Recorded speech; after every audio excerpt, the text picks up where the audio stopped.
Actually, we're not overly disappointed with it. Obviously, anytime you lose, you're not happy. But there was a lot of good things we did in the game tonight, and things that we can correct and build off of.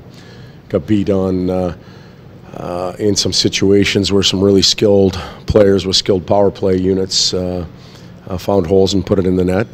We haven't worked or even talked about 5-on-3 yet. So there's another situation, and I think what we're seeing are some players that are beginning to separate themselves. Some good performances and then some pretty average ones.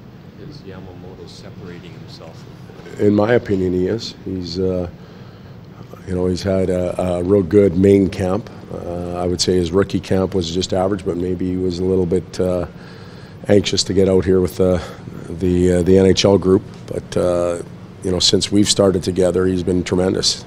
Tonight he played left wing. It was a little bit of a test for him.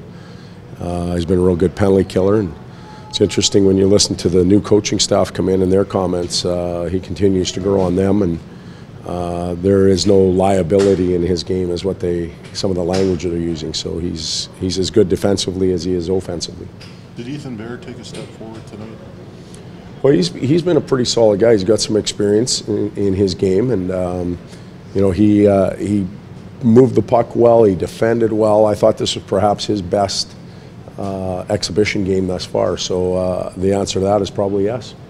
Is this what you want, Todd? I mean, are you seeing some guys that maybe everyone had penciled in on the team getting pressure from? Yep. Yes, the internal competition is important. Obviously, we weren't good enough last year.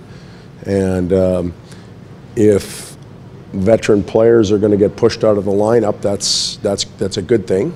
I don't like to see anybody lose their job, but it means we're getting better. The question is, if somebody's pushed out, can the incoming players maintain their pace, their tenacity, and their effectiveness in games? And we've seen it with Yamo. I think he can do it. There's some others we're wondering about. So has your trust gone up with Yamamoto? Actually, I trusted him a lot last year. It is. I think he's a tremendous penalty killer, and he's smart on the power play. So there's two situations that he can get some ice time.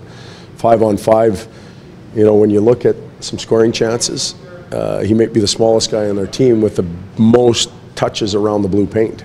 And that tells you something. He's either really smart and he's got a lot of tenacity in the paint, maybe more so than some other guys that should be there.